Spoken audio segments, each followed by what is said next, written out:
Minha própria filha organizou um jantar elegante para celebrar sua promoção. Ela me olhou e disse: "Não desça, mãe, você me envergonha."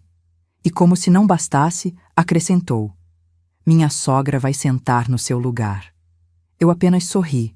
Quando todos estavam à mesa, eu desci. E o que aconteceu? Eu estava parada no corredor do segundo andar da minha própria casa quando ouvi minha filha dizer aquelas palavras. Palavras que eu nunca imaginei que sairiam da boca de alguém que eu gerei, alimentei, vesti e eduquei sozinha por quase 30 anos.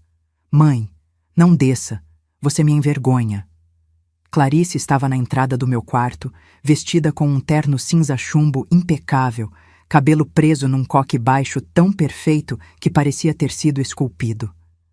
Ela segurava uma taça de espumante pela haste, e seus olhos, aqueles olhos castanhos que herdou do pai, me olhavam com uma frieza que eu nunca tinha visto antes. Não era raiva, era pior, era desprezo. "Você ouviu o que eu disse?" Ela repetiu, a voz baixa mas cortante, como se estivesse dando uma bronca numa funcionária incompetente.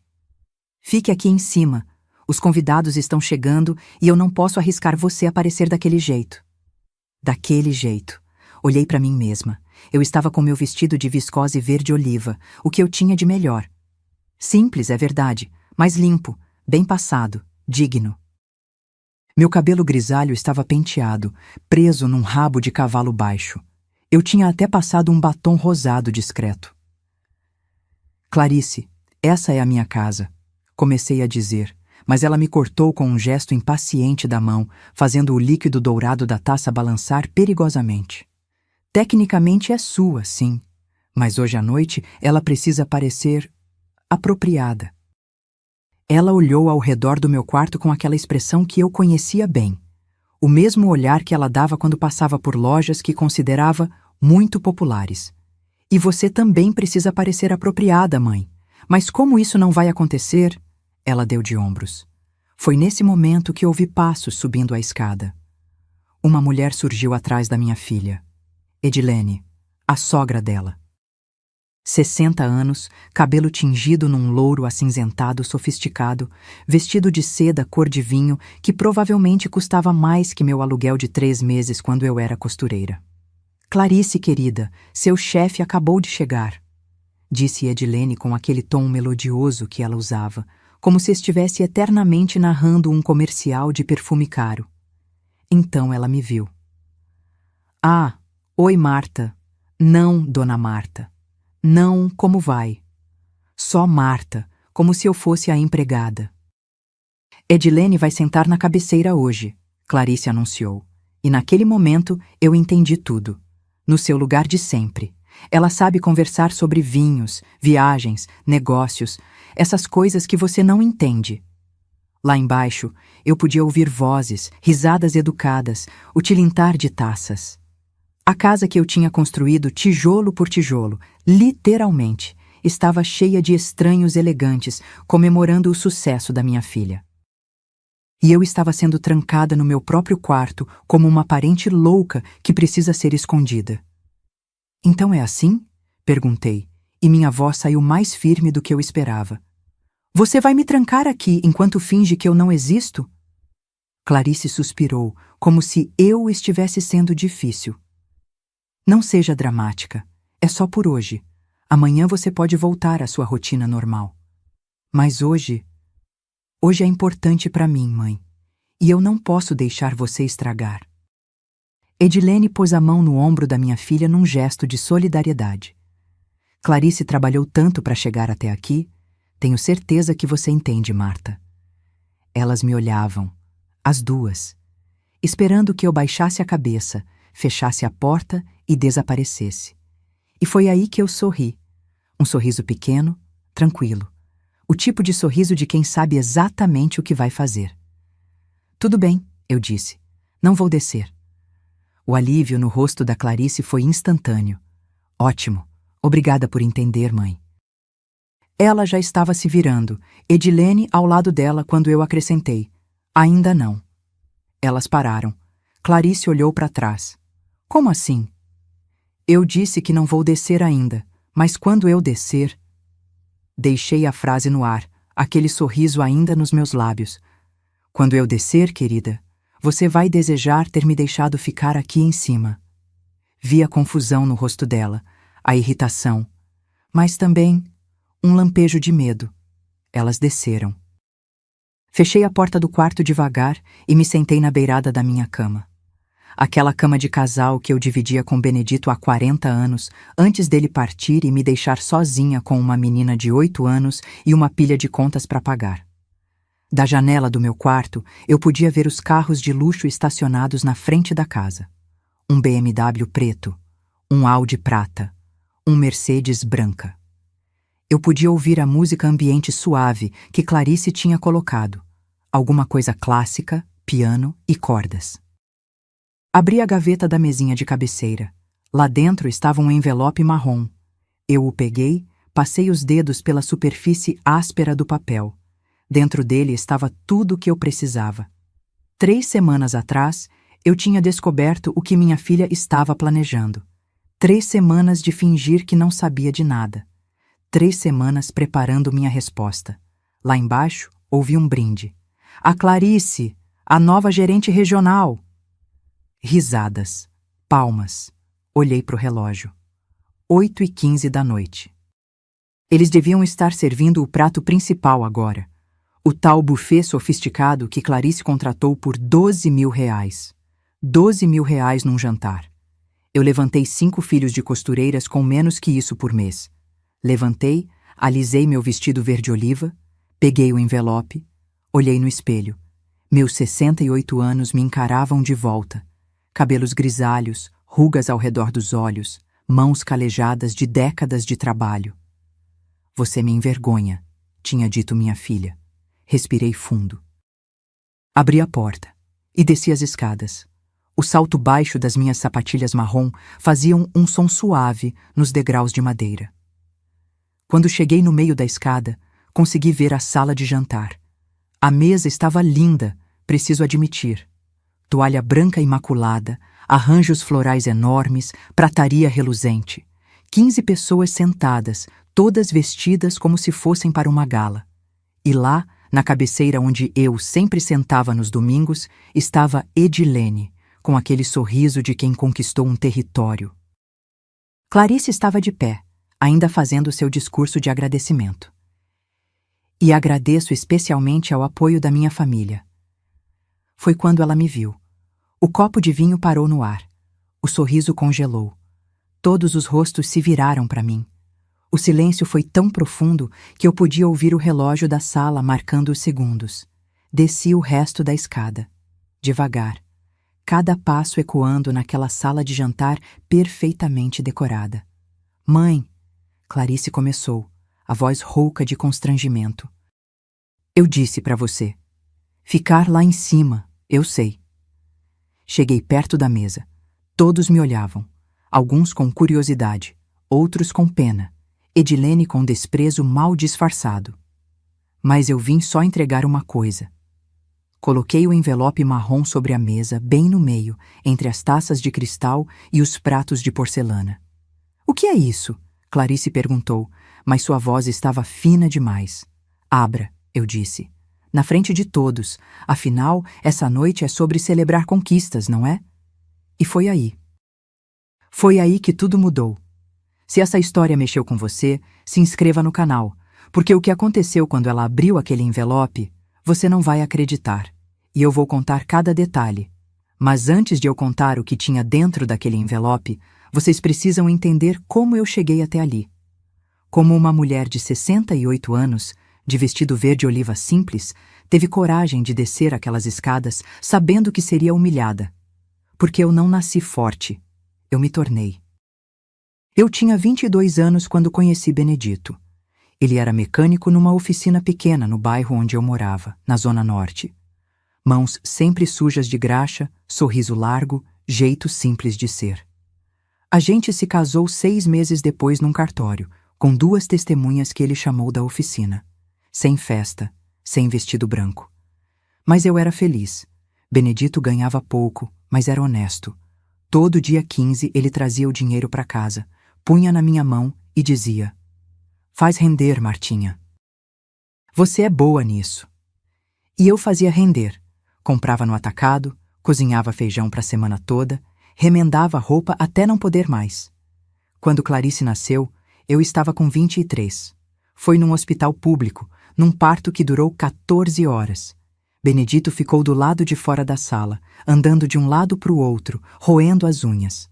Quando a enfermeira trouxe nossa filha, eu vi lágrimas nos olhos dele. Ela vai ter tudo que a gente não teve, ele disse, beijando a testa da Clarice. Eu juro, Marta. Essa menina vai estudar, vai ter oportunidades. E ele tentou cumprir. Durante 8 anos, Benedito trabalhou feito um condenado. Fazia hora extra, pegava serviço nos fins de semana, consertava carro de madrugada para ganhar uns trocados a mais. Tudo para Clarice ter caderno novo, lápis de cor, tênis sem furo. Eu trabalhava também, costurava para fora, vestidos de festa, roupas de bebê, ajustes em calças. A máquina de costura velha, que minha mãe me deixou, ficava zunindo até tarde da noite, enquanto Clarice dormia no quarto ao lado. A gente não tinha muito, mas a gente tinha paz. Até aquela terça-feira. Clarice estava com 8 anos. Eu tinha acabado de buscá-la na escola quando o telefone tocou. Era o dono da oficina, a voz trêmula. Dona Marta, aconteceu um acidente. O elevador do carro tinha cedido. Benedito estava embaixo, fazendo manutenção. 43 anos. Morreu na hora. Eu não lembro direito dos dias que se seguiram. Lembro de gente entrando e saindo da minha casa. Lembro de Clarice me perguntando onde estava o pai. Lembro de sentar no velório e não conseguir chorar, porque se eu começasse, tinha medo de nunca parar. A oficina pagou indenização. 180 mil reais. Parecia uma fortuna naquela época. Minha irmã mais velha, Gilda, veio me visitar 3 dias depois do enterro. Guarda esse dinheiro direito, Marta, ela disse, sentada na minha cozinha minúscula. Põe na poupança, você e a Clarice vão precisar. Mas eu olhei para minha filha. Ela estava brincando com uma boneca no chão da sala, aquela boneca que o pai tinha dado no último aniversário dela. E eu pensei, quanto tempo 180 mil reais duram? 5 anos? 10, se eu for muito cuidadosa? E depois? A gente volta para a miséria? Não, eu decidi que não. Peguei metade daquele dinheiro, 90 mil reais, e guardei numa conta separada. Aquilo era sagrado. Era para criar a Clarice, para comida, roupa, escola, remédio.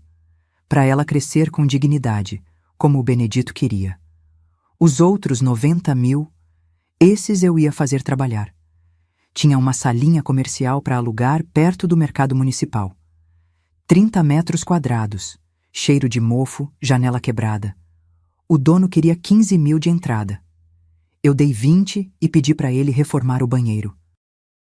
Comprei 5 máquinas de costura industriais usadas, 10 mil reais no total. Comprei tecido no atacado, malha, algodão, linho, mais 20 mil. Registrei a empresa, Confecções Marta, CNPJ, contador, nota fiscal, tudo certinho, mais 10 mil. Sobrou 45 mil. Precisava durar até as vendas começarem. Nos primeiros 3 meses, eu quase quebrei. Costurava de madrugada, ia vender de dia, buscava Clarice na escola no horário do almoço, voltava para costurar mais. Dormia 4 horas por noite. Emagreci 7 quilos. Mas eu não desisti. Comecei fazendo roupinhas de bebê. Macacões, vestidos, conjuntinhos, vendia para as lojas de bairro. Pouquinho aqui, pouquinho ali. Depois passei para roupa infantil. Tinha uma costureira, Dona Neuza, que eu contratei para me ajudar. Ela era rápida, caprichosa. No primeiro ano, eu tirei 22 mil reais de lucro. Não era muito, mas era meu. No segundo ano, 43 mil. No terceiro, 81 mil. Eu reinvestia tudo. Mais máquinas, mais funcionárias, mais tecido. Fui pegando clientela maior. Lojas de shopping, boutiques, até algumas redes pequenas. Clarice crescia. Eu pagava escola particular, não das caríssimas, mas boa. material escolar completo, curso de inglês. Ela reclamava que as amigas tinham roupas de marca e ela não. Eu explicava.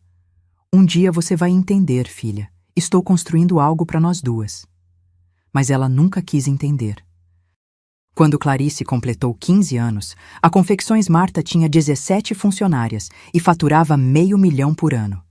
Eu tinha comprado um terreno e construído uma casa de 3 andares. Nada de luxo, mas era nossa. Cada tijolo assentado com o suor do meu trabalho. No andar de baixo, eu montei um showroom para receber clientes. No segundo andar, 3 quartos. No terceiro, meu refúgio, meu quarto, meu banheiro, meu espaço. Clarice ganhou o quarto maior do segundo andar. Pintei de lilás como ela pediu.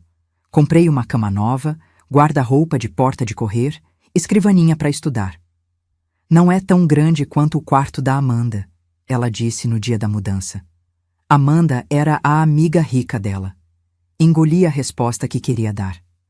Quando Clarice entrou na faculdade, administração numa particular boa, eu paguei cada centavo.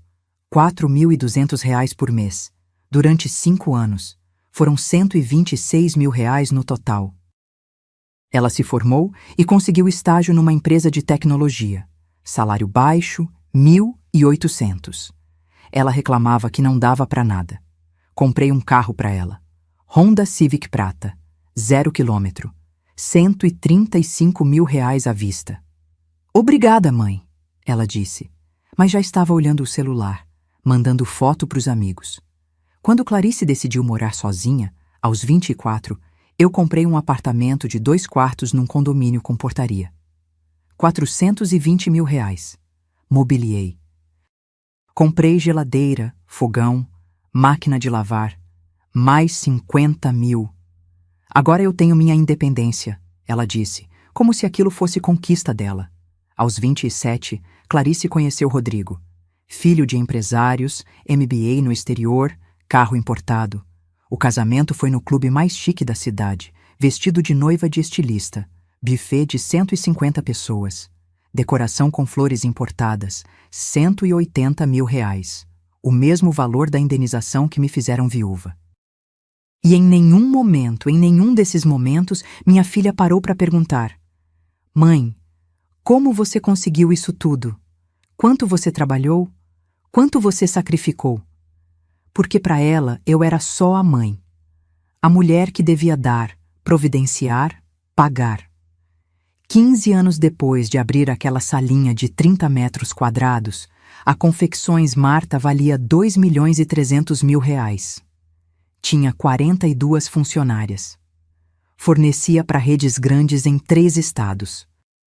E minha filha, gerente regional ganhando 18.000 por mês, tinha vergonha de mim.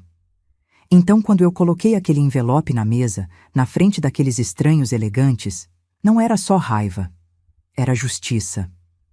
Clarice olhava para o envelope como se fosse uma cobra prestes a dar o bote.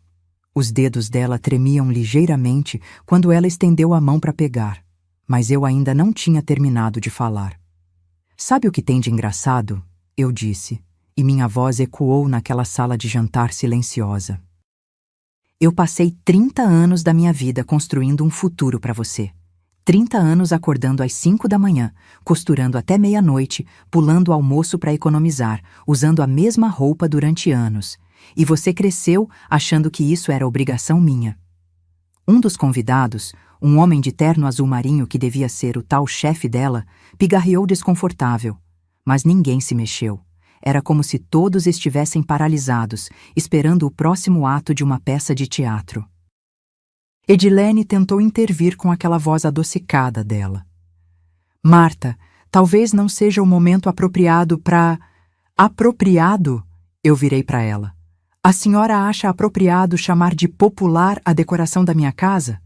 Apropriado sugerir que minhas cortinas de linho, que eram da minha sogra, que me acolheu quando eu fiquei viúva, eram coisa de pobre? Apropriado tomar o meu lugar na cabeceira da minha mesa? Edilene ficou branca. Algumas pessoas ao redor da mesa trocaram olhares. Clarice fechou os olhos por um segundo, como se estivesse orando para que o chão se abrisse e a engolisse. Mãe, Por favor, ela sussurrou. Por favor, o quê, Clarice? Por favor, fique quieta. Por favor, volte lá para cima e finja que não existo. Minha voz não estava alta, estava firme, cada palavra saindo devagar, pesada. Você tem ideia de quanto custou cada coisa que eu te dei? Ela não respondeu. Só ficou ali parada, segurando aquele envelope como se fosse uma sentença de morte. Deixe eu refrescar sua memória, continuei. Faculdade particular, 5 anos, R$ 126 mil. Eu sei o número exato porque foram 60 prestações de 4.200, 60 meses trabalhando dobrado para pagar aquela mensalidade. Vi uma mulher loira do outro lado da mesa. Devia ser colega de Clarice. Arregalar os olhos. O Honda Civic que você tanto queria porque não podia chegar no estágio de ônibus? R$ 135 mil, à vista. Eu vendi um lote de produção inteiro para uma rede de São Paulo para conseguir aquele dinheiro. Clarice estava mortalmente pálida agora. Mãe, todo mundo aqui não precisa saber. Não precisa? Eu ri. Um riso curto, sem humor. Mas todo mundo aqui precisa saber que você é gerente regional, que você é bem-sucedida, que você conseguiu subir na vida. Só não podem saber que foi eu quem pagou cada degrau dessa escada, né? Rodrigo, o marido dela, estava sentado 2 cadeiras à esquerda. Ele olhava para o prato como se quisesse desaparecer dentro dele. O apartamento onde vocês moraram antes de voltarem temporariamente para cá? R$ 420 mil. Mais 50 mil de mobília. Geladeira de 3 portas porque você disse que a comum era muito básica. Sofá de couro porque tecido envelhece rápido. Até as panelas eram importadas. Eu fiz uma pausa. Respirei fundo. Quando voltei a falar, minha voz estava mais baixa, mas isso só deixava as palavras mais cortantes. O seu casamento. Aquele casamento lindo no clube. Vestido que custou mais que o carro que eu dirigia na época. Decoração com orquídeas vindas não sei de onde. Buffet com camarão e champanhe francês. Você sabe quanto foi? Clarice apertou os lábios. Não ia responder. Então eu respondi por ela. R$ 180 mil. Exatamente o valor da indenização que eu recebi quando seu pai morreu. Quando eu fiquei sozinha com você, uma criança de 8 anos, sem saber como ia pagar as contas do mês seguinte. Minha voz tremeu um pouco, mas segurei. Seu casamento custou o preço da morte do seu pai. Alguém engasgou no vinho. Um barulho abafado de vidro batendo em madeira. E sabe o que você me disse no dia do casamento? Continuei. Quando eu comentei que estava cansada porque tinha trabalhado até tarde, finalizando uma encomenda grande, justamente para cobrir os custos extras que apareceram de última hora? Clarice estava olhando para a mesa agora, as mãos tremendo visivelmente. Você disse, mãe, não fala de trabalho hoje. As pessoas vão pensar que você é obcecada por dinheiro. Deixei aquilo pesar no ar. Obcecada por dinheiro. Eu. A mulher que estava pagando 80% daquela festa. O chefe de Clarice, o homem de terno azul marinho, cruzou os braços. Ele estava prestando atenção agora. Muita atenção. Durante todos esses anos, eu disse, você nunca perguntou se eu estava bem, se eu precisava de ajuda, se eu estava cansada. Nunca ofereceu pagar uma conta sequer. Quando você começou a ganhar bem, nunca sugeriu dividir o IPTU dessa casa. Nunca ofereceu comprar comida. Nada. Eu achei que você não precisava. Clarice começou, mas a voz dela era fraca. Você achou? Ou você simplesmente não quis ver? Apontei para o vestido elegante dela. Esse terno que você está usando custou quanto? 3 mil? 4 mil reais? Ela não respondeu. Eu usei o mesmo casaco de lã durante 10 invernos seguidos. 10. Porque cada real que sobrava, eu investia ou guardava para você. Olhei ao redor da mesa. E hoje, na noite em que ela celebra o sucesso dela, sucesso que eu financiei, ela me manda ficar trancada no quarto porque eu envergonho ela. Edilene tentou novamente. Às vezes as mães não entendem que os filhos precisam de espaço para... A senhora não fala da minha relação com minha filha, cortei seco. A senhora que passa aqui todo fim de semana comendo da comida que eu compro, usando o ar-condicionado que eu pago, estacionando na garagem que eu construí e ainda tem coragem de dizer que minhas cortinas são popularescas. Edilene abriu a boca. Fechou. Ficou roxa. Voltei minha atenção para Clarice. Abre o envelope. Mãe, eu não quero. Abre. Ela olhou ao redor da mesa procurando apoio, mas todos estavam olhando para ela agora, esperando, curiosos. Alguns, eu notei, já não pareciam tão simpáticos. Com as mãos tremendo, Clarice rasgou o envelope. Tirou os papéis de dentro. Eram 3 folhas grampeadas. Ela começou a ler, e a cada linha ficava mais branca. O que é isso? Rodrigo perguntou, tentando ver por cima do ombro dela. Clarice engoliu seco. A voz dela saiu como um fio. É uma notificação. Notificação de quê? Insistiu o marido. Foi quando eu respondi, clara e calma. De despejo. Vocês têm 45 dias para sair da minha casa. O silêncio que caiu sobre aquela mesa foi absoluto. Até a música ambiente parecia ter parado. E tem mais, eu disse. Mas isso eu vou explicar melhor na frente de todo mundo. Porque afinal, Clarice, essa noite é sobre celebrações, não é? E então, finalmente, eu puxei uma cadeira. Não a cabeceira onde Edilene estava sentada, mas uma cadeira livre ao lado do chefe de Clarice. E sentei. Alguém pode me passar o vinho? Ninguém passou o vinho. Ficaram todos paralisados, olhando para mim como se eu tivesse acabado de pousar de Marte. Então eu mesma peguei a garrafa que estava no centro da mesa. Um rótulo que eu não reconhecia, provavelmente caríssimo, e servi meu próprio copo. O vinho era bom, melhor do que os que eu costumava comprar no mercado. Mas não era tão especial quanto aquela gente toda fingia que era. Clarice, querida, talvez seja melhor conversarmos em particular. Edilene tinha recuperado a voz, embora ela saísse mais fina que o normal. Não, eu disse, colocando o copo na mesa com um som seco. Nada de particular. Eu fui humilhada na frente de 15 estranhos. Então, 15 estranhos vão ouvir minha história completa. Olhei para Edilene. Realmente olhei. Pela primeira vez desde que aquela mulher tinha começado a frequentar minha casa 6 meses atrás, eu parei para analisar quem ela realmente era. 60 anos bem vividos. Unhas feitas toda semana. Cabelo tingido naquele salão caro da avenida. Roupas que ela trocava como quem troca de máscara. Sempre perfeitas, sempre coordenadas, sempre gritando, eu tenho dinheiro. Mas tinha uma coisa nos olhos dela. Uma dureza. O tipo de dureza que vem de quem passou a vida inteira preocupada em parecer melhor que os outros. A senhora começou a vir aqui em março, eu disse. Lembro direitinho. Foi num sábado. Clarice tinha feito não sei que prato sofisticado e convidou vocês para almoçar. Edilene assentiu, desconfortável, sem entender aonde eu queria chegar. Eu estava na cozinha, lavando louça. Minha máquina tinha quebrado na semana anterior e eu ainda não tinha conseguido chamar o técnico. A senhora entrou, olhou ao redor e disse, eu lembro das palavras exatas. Que charmoso. Tem até aquela estética retrô de casa antiga. Vi algumas pessoas ao redor da mesa tentando esconder sorrisos. Eles sabiam. Sabiam que estética retrô era só uma forma educada de chamar minha casa de velha e ultrapassada. Aí a senhora viu minhas cortinas.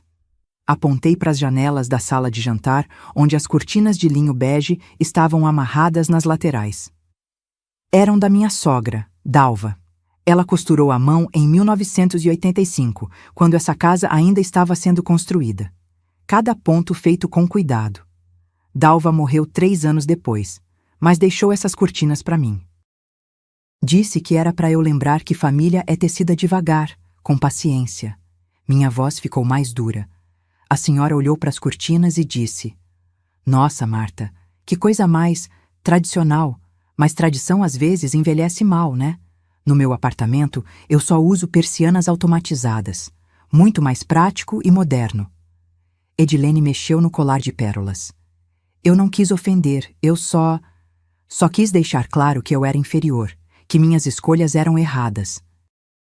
Que minha casa, que eu construí tijolo por tijolo, não era boa o suficiente. Bebi outro gole de vinho. E sabe o que me doeu mais? Foi que Clarice riu. Minha própria filha ficou do seu lado e riu das cortinas da avó dela. Clarice estava com o rosto vermelho agora. Mãe, eu não ri pra te magoar, foi só que você achou engraçado. Achou engraçado que sua mãe ainda tinha cortinas velhas. Achou engraçado que eu não acompanhava as tendências de decoração. Apoiei os cotovelos na mesa. Mas sabe o que eu achei engraçado? É que essas cortinas antigas foram costuradas com o mesmo tecido que eu usei para fazer os primeiros macacões de bebê que vendi. Linho de qualidade, resistente, duradouro. Peguei o guardanapo e limpei os lábios devagar antes de continuar. Depois daquele dia, Edilene começou a vir aqui toda semana, sempre com algum comentário, sempre com alguma sugestão de melhoria. Fiz aspas no ar com os dedos. A geladeira era muito antiga. A televisão era pequena demais. O sofá era desconfortável. Os quadros nas paredes eram sem graça. O chefe de Clarice, Dr. Humberto, eu tinha ouvido alguém chamá-lo, estava inclinado para frente agora, realmente interessado. Um dia, eu estava mostrando para Clarice umas fotos antigas, fotos de quando ela era bebê, do Benedito, da primeira loja que eu abri. E Edilene passou, olhou e disse: Ai, que nostalgia, né? Mas vocês têm que viver o presente, não o passado. Pausei. Como se minhas memórias fossem algo vergonhoso. Como se o trabalho que me trouxe até aqui fosse algo para ser esquecido. Edilene estava visivelmente irritada agora. Eu sempre fui educada com você, Marta. Nunca fui direta. Exatamente, nunca foi direta, porque gente como a senhora não precisa ser direta. Vocês têm o veneno da educação, sorriem enquanto enfiam a faca. Virei para Clarice. E você aprendeu direitinho com ela, não foi? Aprendeu a ter vergonha da mãe que te criou sozinha. Da mãe que trabalhou feito uma mula para te dar tudo que essa mulher aqui deu pro filho dela. Rodrigo finalmente falou, a voz baixa. Marta, minha mãe só queria ajudar. Ajudar? Soltei uma risada curta. Filho, sua mãe queria colonizar. Ela via essa casa como um território sem dono. Uma viúva sozinha, sem marido, sem alguém para guiar. Ela achou que podia entrar aqui e remodelar tudo. A casa, a filha, até eu. Olhei de novo para Edilene. Mas a senhora subestimou uma coisa. Subestimou o fato de que eu não sou uma velha ingênua. Eu construí um negócio do zero. Eu sei quando alguém está tentando me empurrar para fora do meu próprio espaço. Foi aí que eu vi. Vi nos olhos dela. Um lampejo de respeito. Ou talvez de medo. Difícil dizer. 3 semanas atrás, continuei, eu estava subindo a escada e ouvi vocês duas conversando. Você e Clarice, na sala. Apontei para a porta que levava à sala de estar. Vocês não me viram. Estavam de costas, tomando chá naquelas xícaras de porcelana que vocês insistiram que eu comprasse porque canecas são muito informais. Clarice fechou os olhos. Ela sabia o que vinha. Edilene disse: Clarice, você precisa pensar no futuro. Sua mãe está ficando velha. Casas como essa dão trabalho. Não seria melhor ela ir para um lugar onde recebesse cuidados adequados? Imitei o tom melodioso dela com perfeição. E você, minha filha, minha única filha, respondeu. Eu sei. Mas como eu convenço ela sem parecer má filha? O silêncio era tão pesado que parecia sólido.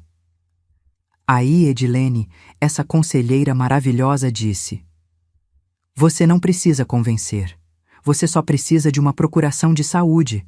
Com a idade dela, qualquer juiz concorda que ela precisa de supervisão. E aí você faz o que precisa ser feito pelo bem dela. 2 mulheres ao lado esquerdo da mesa trocaram olhares chocados.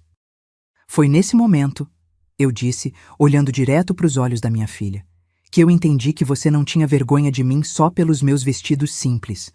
Você queria me apagar, me internar, me tirar do caminho, para ficar com minha casa, com meu espaço, com minha vida. E foi quando Clarice finalmente quebrou. As lágrimas desceram pelo rosto de Clarice, borrando a maquiagem perfeitamente aplicada. Mas eu não senti pena. Não ainda. Não foi assim, ela sussurrou, a voz engasgada. Mãe, você tá distorcendo tudo. Eu só estava preocupada com você. Essa casa é grande demais, o trabalho é pesado demais para uma mulher da sua idade. Da minha idade, repeti, deixando as palavras ecoarem. Eu tenho 68 anos, Clarice, não 88. Eu subo escada sem ajuda. Dirijo meu carro. Administro minha empresa. Faço minhas contas. Cozinho, limpo. Vivo sozinha, sem problema nenhum. Me inclinei para frente. O que te incomoda não é minha idade, é minha independência. Rodrigo colocou a mão no ombro da esposa, mas ela se afastou, limpando o rosto com o guardanapo de linho. Depois daquela conversa que eu escutei, continuei, fiquei quieta, não confrontei vocês, porque eu precisava ter certeza, precisava saber até onde vocês estavam dispostos a ir. Olhei ao redor da mesa. E aí, 2 semanas atrás, Clarice recebeu a notícia da promoção. Dr. Humberto se ajeitou na cadeira. Ele parecia desconfortável agora, como se estivesse começando a conectar os pontos. Gerente regional, eu disse. 18 mil reais por mês, um cargo importante. E eu fiquei genuinamente feliz por ela. Eu liguei, parabenizei, perguntei se ela queria comemorar. Ofereci fazer um almoço especial no domingo. Clarice mantinha os olhos baixos, fixos no prato de comida intocado. Mas ela disse que não, que ia fazer algo mais adequado ao momento. E quando eu perguntei o que seria, ela respondeu: um jantar elegante, mãe, com meu chefe, alguns executivos da empresa. Gente importante. Fiz uma pausa.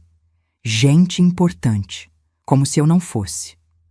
Uma mulher ruiva do outro lado da mesa, ela tinha se apresentado como Patrícia, da área financeira, murmurou algo para o homem ao lado dela. Ele balançou a cabeça, reprovando. Eu disse que ajudaria. Ofereci cozinhar. Eu faço um pernil assado que derrete na boca. Farofa que é elogiada até por chefe de restaurante. Pudim de leite que ganha de qualquer sobremesa francesa. Sorri, mas não tinha alegria naquele sorriso. Mas Clarice disse, não, mãe, eu vou contratar um buffet profissional. Esse jantar precisa ser impecável. Impecável, como se minha comida fosse manchada. Nos dias seguintes, ela contratou decoradores, gastou 12 mil reais só em flores e arranjos. 12 mil. Deixei o número pesar. Eu criei ela com menos que isso por mês durante anos. Mas tudo bem, era o dinheiro dela, a conquista dela. Eu respeitei. Olhei para os arranjos florais absurdos espalhados pela sala. Orquídeas brancas enormes, lírios, não sei mais o quê. Bonitos, sim, mas sem alma. No dia do jantar, eu me arrumei. Coloquei meu vestido verde-oliva. Não é Chanel, não é Dior. Comprei numa loja de departamento por 300 reais, mas é limpo, bonito, decente. Passei a mão pelo tecido. Prendi meu cabelo. Passei batom. Coloquei os brincos de pérola falsa que ganhei da Dalva anos atrás. Me olhei no espelho e pensei, tô apresentável. Edilene mexeu no copo de vinho, evitando meu olhar. Desci as escadas. Os primeiros convidados já tinham chegado. Eu ia cumprimentar, me apresentar, ser a mãe orgulhosa da gerente regional, mas Clarice me interceptou no meio da escada. Respirei fundo, e foi aí que ela disse. Todos estavam pendendo de cada palavra agora. Até o pessoal do buffet, que tinha parado de circular com as travessas, estava parado nas beiradas da sala, ouvindo. Mãe, não desça! Repeti as palavras exatas. Você me envergonha. Ouvi alguém inalar forte. Uma das convidadas levou a mão à boca. Eu perguntei por quê. E sabe o que ela respondeu? Virei para Clarice. Repete. Repete para todo mundo ouvir o que você disse. Clarice sacudiu a cabeça, chorando mais forte agora. Não? Então eu repito. Olhei para os convidados. Ela disse: Você não tem classe para isso, mãe. Essas pessoas são diferentes. Elas falam de vinhos importados, viagens internacionais, restaurantes que você nem sabe pronunciar o nome. Você vai ficar perdida. Vai dizer algo inadequado. Vai me fazer passar vergonha. Dr. Humberto fechou os olhos por um segundo. Quando abriu, estava olhando para Clarice com uma expressão que não era nada boa. E então, continuei, como se já não bastasse, ela acrescentou a cereja do bolo. Edilene vai sentar no seu lugar na cabeceira. Ela sabe conversar com essas pessoas. Ela é refinada. Edilene estava vermelha agora. Não de vergonha, de raiva, porque ela estava sendo exposta também. Refinada, repeti. Então, eu subi. Fiquei no meu quarto, ouvindo as risadas, os brindes, os elogios. Ouvi minha filha fazer um discurso bonito sobre dedicação, trabalho duro, sacrifício. E eu pensei, que irônico, ela falando de sacrifício enquanto me sacrifica. Peguei o segundo documento do envelope que ainda estava na mesa. Desenrolei. Era uma impressão de conversa de WhatsApp. Mas o pior não foi só o jantar de hoje. Mostrei o papel. 10 dias atrás, Clarice mandou uma mensagem pro Rodrigo. Tá aqui, olha. Rodri, preciso agilizar isso da minha mãe. A casa vale 1.800.000 no mercado atual. Se a gente colocar ela num lugar adequado, fica com a casa livre. Pensa no quanto a gente economiza de aluguel e ainda podemos alugar o térreo como espaço comercial. Rodrigo ficou branco. Clarice tentou pegar o papel, mas eu afastei. Ele respondeu: Mas sua mãe não vai querer sair da casa. E ela, minha filha querida, respondeu. Olhei direto para ela. Ela não tem escolha. Com a idade dela, qualquer juiz aceita que ela precisa de cuidados supervisionados. E tem aqueles lares de luxo que custam 8.000, 9.000 por mês. É caro, mas vale a pena pelo patrimônio que a gente mantém. Patrícia, a mulher ruiva, estava com a mão na boca agora, os olhos arregalados. 8.000 por mês, repeti. Ela ia me trancar num asilo, pagar 8.000 por mês, mas ficar com uma casa de 1.800.000. A matemática até que fecha, não é? Em 15 anos ela gasta 1.440.000 comigo, mas fica com um imóvel que só vai valorizar. Clarice estava soluçando agora, a cabeça entre as mãos. Mas eu não sou boba. Nunca fui. Coloquei o papel na mesa. Então, fui atrás dos meus direitos. Procurei um advogado. Bom, caro. E descobri que enquanto eu tiver plena capacidade mental, e eu tenho, ninguém me interna em lugar nenhum. E mais, essa casa é minha. Registro no meu nome. Quitada. Vocês moram aqui porque eu permito. Me levantei. Todos os olhos me acompanharam. Então sim, Clarice, você me envergonha. Mas não pelas razões que você pensa. Você me envergonha porque eu te dei tudo e você aprendeu a dar nada. E foi aí que Dr. Humberto finalmente falou. Dr. Humberto limpou a garganta. Era um homem de uns 50 e poucos anos, cabelo grisalho bem cortado, óculos de armação fina. O tipo de pessoa que você olha e sabe que chegou onde está por competência, não por sorte. Clarice, ele disse, e a voz dele tinha aquele tom que chefe usa quando está profundamente desapontado. Não era raiva, era pior, era decepção. Nós precisamos conversar. Segunda-feira, na minha sala, 8 horas. Clarice levantou a cabeça bruscamente. Dr. Humberto, eu posso explicar. Segunda-feira, ele repetiu, firme. E então olhou para mim com algo que parecia respeito. Dona Marta, a senhora tem toda a razão em estar indignada. E me desculpe por ter sido convidado para um jantar baseado em isso. Ele gesticulou vagamente para toda a situação. Alguns dos outros convidados começaram a se mexer, claramente desconfortáveis. Uma mulher já estava pegando a bolsa. Outro casal trocava olhares significativos, aquele tipo de olhar de precisamos sair daqui. Mas eu ainda não tinha terminado. Antes de vocês irem embora, eu disse, e minha voz cortou o murmúrio crescente. Tem uma coisa que eu preciso esclarecer, porque eu não quero que ninguém saia daqui achando que eu sou uma mãe rancorosa que está sabotando a filha por ciúmes ou sei lá o quê. Voltei a sentar. Cruzei as mãos sobre a mesa. 20 dias atrás, eu fui ao banco. Não o banco normal, onde eu tenho conta corrente. Fui ao banco onde está a conta da empresa, a Confecções Marta. Olhei para Clarice. Você sabe que eu nunca falei muito sobre o funcionamento da empresa com você. Sempre achei que você não se interessava. E você realmente nunca perguntou. Rodrigo estava pálido agora. Ele já sabia que algo grande vinha. Então deixa eu contar uma história que vocês não conhecem. Apoiei as costas na cadeira.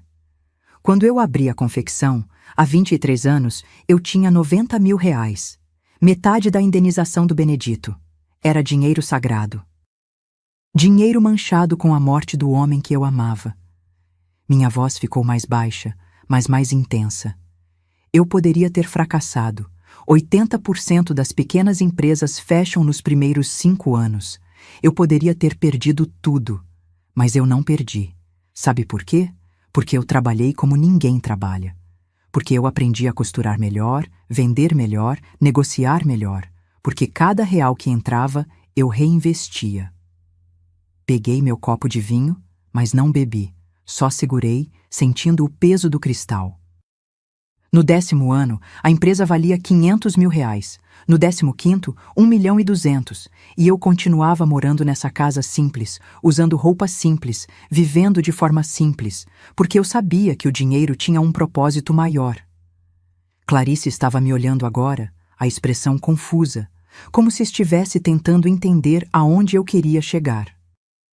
3 semanas atrás, quando eu descobri que vocês estavam planejando me internar para ficar com minha casa, eu fiz uma avaliação completa da empresa. Trouxe uma firma de fora, especializada. Eles analisaram tudo: estoque, clientela, contratos, reputação, potencial de crescimento.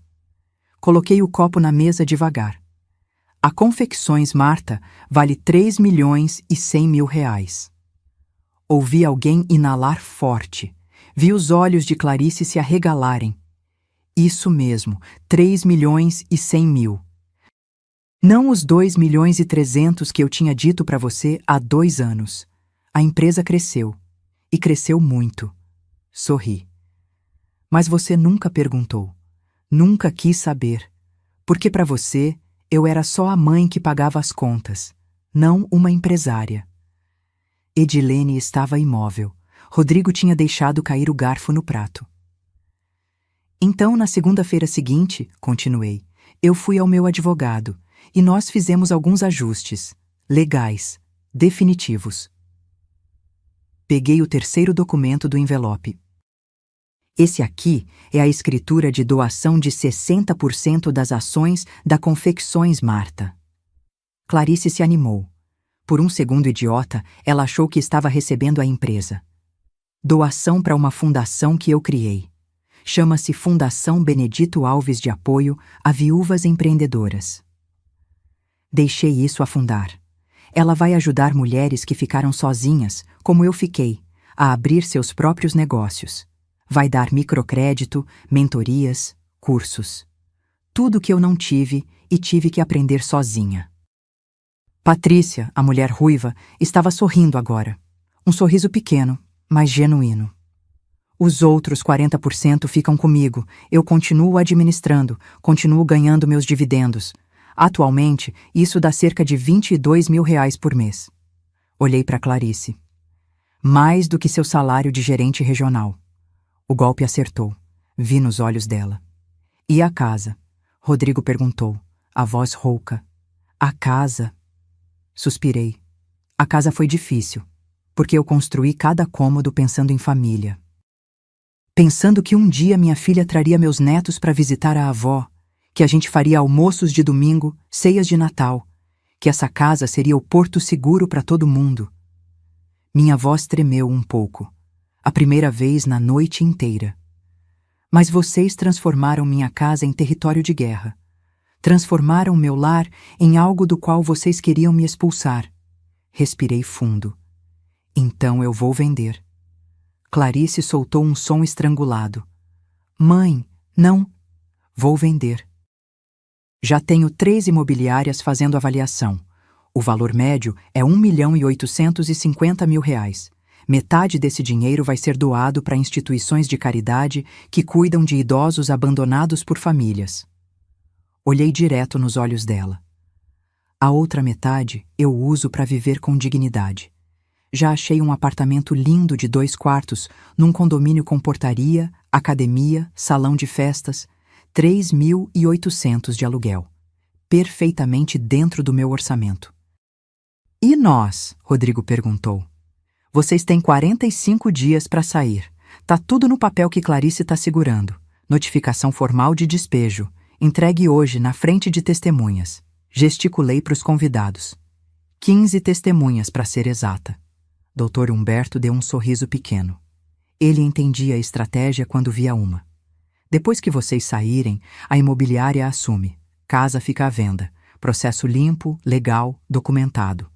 Peguei minha bolsa que estava no chão ao lado da cadeira. De dentro, tirei mais um papel. E tem isso aqui também. Era uma foto. Impressa. Colorida. Lembram que eu disse que 3 semanas atrás eu ouvi vocês conversando sobre me internar? Mostrei a foto. Era de Clarice e Edilene, sentadas na minha sala tomando chá. A foto tinha sido tirada da escada. Eu gravei a conversa inteira. Está com meu advogado e também está salva em 3 lugares diferentes, incluindo a nuvem. Edilene ficou branca. Caso vocês tentem alegar que eu tô senil, que eu não tenho capacidade, que eu preciso de curador, essa gravação mostra exatamente o contrário. Mostra vocês conspirando contra uma mulher perfeitamente lúcida. Coloquei a foto na mesa, ao lado dos outros documentos, um arsenal completo de provas. Então sim, Clarice, você organizou um jantar elegante. Você me mandou ficar trancada no quarto porque eu te envergonho. Levantei finalmente. Mas eu desci. E o que aconteceu? É que você descobriu que sua mãe não é a velha fraca que você achava que era. Me virei para sair. Aproveitem o resto do jantar. A comida custou caro demais para desperdiçar. E subi as escadas, deixando 15 pessoas em silêncio absoluto e uma filha em pedaços. Quando fechei a porta do meu quarto, minhas pernas tremiam. Não de medo, de adrenalina pura. Eu tinha acabado de fazer algo que vinha planejando por 3 semanas e agora que tinha acontecido, meu corpo finalmente reagia. Sentei na beirada da cama. Lá embaixo, eu podia ouvir o caos, vozes se sobrepondo. Clarice chorando, alguém discutindo, portas batendo, carros ligando e partindo. O jantar elegante tinha virado um velório. Olhei para o envelope marrom que eu tinha deixado na gaveta. Ainda tinha mais papéis ali dentro. Papéis que eu não mostrei. Porque algumas cartas você guarda para jogar depois, quando o adversário acha que já viu tudo. E eu tinha visto muita coisa naquelas 3 semanas. Tudo começou naquela tarde de quinta-feira. Eu tinha voltado mais cedo da empresa porque estava com dor de cabeça. Entrei em casa pela porta lateral, aquela que dá direto na cozinha. Deixei a bolsa no balcão e ia subir para tomar um remédio quando ouvi vozes na sala de estar. Vozes baixas, conspiratórias. Alguma coisa no tom me fez parar. Me fez ficar quieta ali na cozinha, escondida atrás da parede divisória. Você precisa agir logo, Clarice. Era a voz de Edilene. Ela não vai ficar mais jovem. E quanto mais velha, mais difícil fica o processo. Eu sei. Clarice soava frustrada. Mas como eu faço isso sem parecer a vilã? Meu coração começou a bater mais rápido. Do que elas estavam falando? Você não é vilã, querida. Você é uma filha cuidadosa. Edilene tinha aquele jeito dela. Aquele tom que transformava veneno em mel. Olha, quando meu tio começou a ficar difícil, minha prima conseguiu uma procuração de saúde. Foi tranquilo. O advogado montou tudo certinho. Ouvi o som de xícara batendo em pires. Mas minha mãe não tá doente, Clarice disse.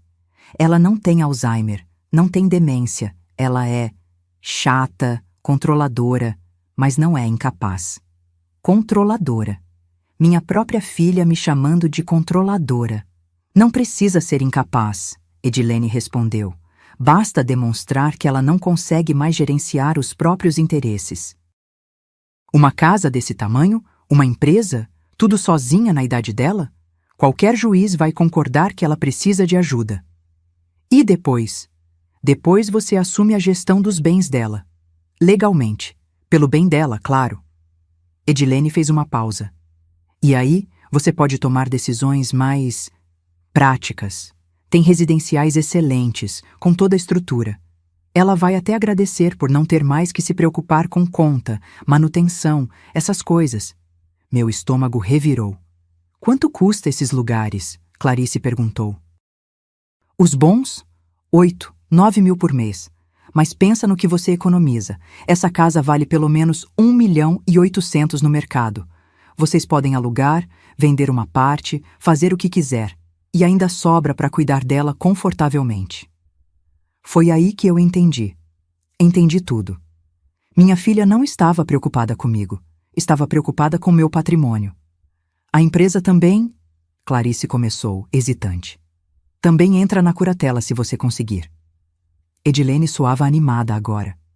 Imagina, Clarice.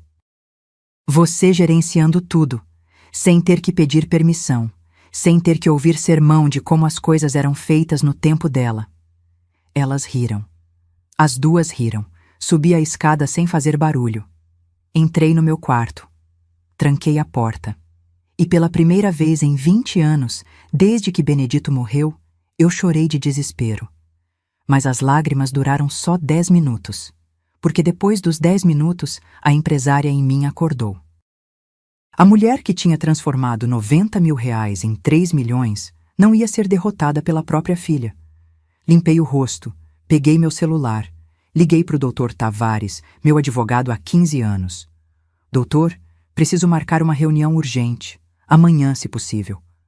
Na sexta-feira de manhã, eu estava no escritório dele. Contei tudo. Ele ouviu em silêncio, fazendo anotações num bloco amarelo. Dona Marta, ele disse quando terminei, a senhora tem alguma prova do que está me contando? Não. Mas posso conseguir. Ele pensou por um momento. Gravações em ambiente particular são complicadas juridicamente, mas se a senhora se sentir ameaçada na própria casa... Ele me olhou por cima dos óculos. Seria uma medida de autopreservação. Entendi o recado. Comprei um gravador pequeno naquela mesma tarde, daqueles discretos, do tamanho de um isqueiro. Comecei a carregá-lo no bolso sempre que Clarice ou Edilene estavam em casa. Levou 4 dias até eu conseguir o que precisava. Foi num domingo. Edilene tinha vindo almoçar. Depois da comida, enquanto eu fingia estar tirando uma soneca, elas ficaram na varanda conversando. Eu tinha deixado o gravador escondido entre os vasos de samambaia. A gravação durou 23 minutos. Elas discutiram valores, advogados, estratégias.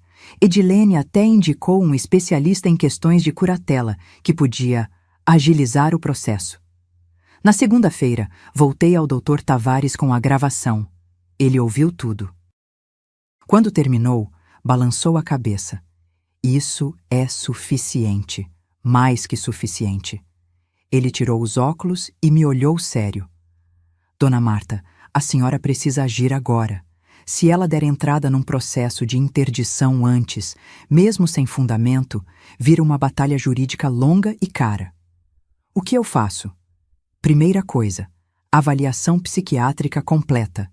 Eu indico um profissional. A senhora faz todos os testes, documenta que está plenamente capaz. Segunda, protege seus bens. Testamento atualizado, doações estratégicas, se for o caso. Terceira, notificação de despejo. Se ela mora na sua casa sem pagar aluguel, você tem todo o direito. Fiz tudo, cada passo. A avaliação psiquiátrica levou uma manhã inteira. Testes de memória, raciocínio lógico, saúde mental. O laudo saiu 5 dias depois. Paciente apresenta plenas capacidades cognitivas e emocionais. Não há indícios de demência, alterações de personalidade ou incapacidade para a gestão da própria vida. Atualizei meu testamento. Criei a fundação, transferi as ações, cada documento assinado, reconhecido em cartório, registrado, e então preparei a notificação de despejo. Dr. Tavares me aconselhou: entregue num momento público, com testemunhas. Assim não tem como ela alegar coação ou que a senhora não estava lúcida. Um momento público, repeti. Foi quando Clarice anunciou o jantar, e eu sorri.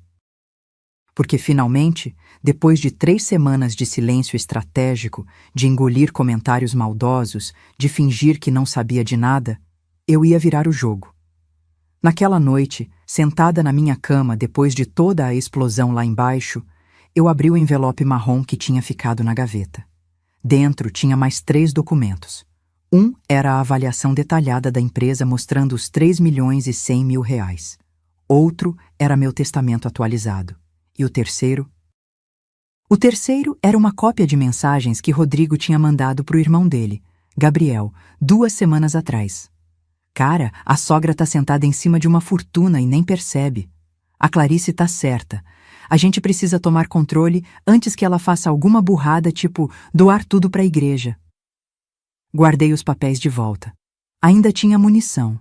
Porque uma coisa que Clarice nunca entendeu. Não era só minha idade que ela subestimava. Era minha inteligência. Passei a noite toda acordada. Não de ansiedade. De alerta. Como um general que acabou de vencer a primeira batalha, mas sabe que a guerra ainda não terminou. Lá embaixo, a casa tinha ficado em silêncio por volta das 11 da noite. Os convidados tinham ido embora há horas. Ouvi Clarice e Rodrigo discutindo em voz baixa no quarto deles, mas não consegui distinguir as palavras. Depois, silêncio. Dormi por volta das 3 da manhã. Acordei às 6, como sempre. O corpo tem memória. 30 anos acordando cedo para trabalhar não se apagam da noite para o dia. Desci para a cozinha. A sala de jantar ainda estava do jeito que tinha ficado na noite anterior. A mesa linda. Agora uma bagunça de pratos sujos, taças pela metade, guardanapos amassados, as flores caríssimas começando a murchar no calor. 12.000 reais jogados fora. Fiz café, forte, como o Benedito gostava. Sentei na mesinha pequena da cozinha, meu cantinho, e fiquei olhando pela janela. O sol nascendo devagar, pintando o céu de laranja e rosa. Foi aí que Clarice apareceu. Ela estava sem maquiagem, os olhos inchados de tanto chorar. Ainda usava a calça do terno de ontem, mas tinha trocado a blusa por uma camiseta velha. Parecia ter envelhecido 10 anos numa noite. Mãe! A voz dela saiu rouca. Não respondi. Só tomei meu café. Mãe, a gente precisa conversar. Agora você quer conversar? Não olhei para ela. Continuei olhando pela janela. Ontem você queria que eu ficasse trancada no quarto. Que diferença faz um dia? Ela puxou uma cadeira e sentou. Colocou as mãos sobre a mesa, entrelaçadas, apertando os dedos até ficarem brancos. Eu não sei o que dizer. Então não diga nada. Coloquei a xícara na mesa com cuidado. Você tem 45 dias. Depois disso, se você ainda estiver aqui, chamo a polícia. Você não faria isso. Finalmente olhei para ela, direto nos olhos. Testa. Ela engoliu seco. Viu que eu estava falando sério. Mãe, eu estava confusa. A Edilene.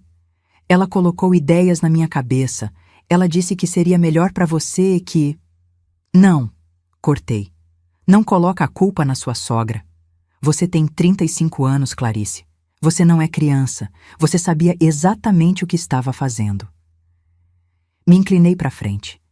Você ia me internar, me tirar da minha casa, ficar com tudo que eu construí. E ainda ia dormir tranquila, achando que estava fazendo o melhor para mim. As lágrimas dela começaram de novo, mas eu estava vacinada contra aquelas lágrimas. Quantas vezes, perguntei, a voz baixa mas firme. Quantas vezes eu te perguntei se você precisava de ajuda? Se estava tudo bem? Se o dinheiro estava suficiente? E você sempre dizia que sim, que estava tudo ótimo, que você estava se virando. Ela não respondeu. Mas você não estava se virando. Você estava esperando eu ficar velha demais para reagir. Esperando o momento certo para me empurrar para fora da minha própria vida. Não foi assim. Ela tentou. Foi exatamente assim. Levantei. Peguei minha xícara. 45 dias, Clarice. E se eu fosse você, já começava a procurar apartamento. Porque no dia 46, mudo a fechadura. Ia sair da cozinha quando ela disse, a voz desesperada. Dr. Humberto me ligou. Parei. Ele marcou reunião para segunda-feira. Disse que precisa reavaliar minha promoção. A voz dela quebrou. Mãe, eu vou perder tudo. O cargo, a credibilidade, a reputação na empresa. Todo mundo vai saber. Todo mundo que estava naquele jantar vai espalhar. Me virei devagar. E? Ela me olhou como se eu tivesse dado um tapa nela. E? Só isso? Mãe, minha carreira vai acabar. Sua carreira, repeti. Sua carreira que você construiu com o dinheiro que eu ganhei. A faculdade que eu paguei. O carro que eu comprei para você não chegar de ônibus no estágio. O apartamento que eu financiei para você ter independência. Dei um passo em direção a ela. Sua carreira, filha, foi construída em cima do meu sacrifício, e você teve a audácia de ter vergonha de mim. Eu não tive vergonha de você, ela gritou, ficando de pé. Eu tive vergonha da situação. Você não entende como é pressão no trabalho, expectativas, precisar parecer bem-sucedida. Não entendo. Minha voz saiu mais alta que eu planejava. Eu não entendo pressão? Eu que fiquei viúva aos 30 com uma filha de 8 anos? Eu que acordava às 5 da manhã e dormia à meia-noite para fazer a empresa crescer? Eu que costurava até os dedos sangrarem porque tinha conta para pagar e boca para alimentar? Ela ficou quieta. Você acha que eu não sentia pressão? Que eu não queria desistir? Que não tinha dia que eu olhava para a máquina de costura e pensava, não aguento mais? Minha voz estava tremendo agora. Mas eu não podia desistir. Porque tinha você. Porque eu tinha prometido para o seu pai, no velório dele, que você ia ter tudo que a gente não teve. Limpei uma lágrima que insistiu em cair. E eu cumpri. Te dei educação, conforto, oportunidades. Te dei tudo. Respirei fundo. Mas não te ensinei a coisa mais importante: gratidão. Clarice estava chorando silenciosamente agora, as lágrimas escorrendo sem som. Então não, continuei, mais calma.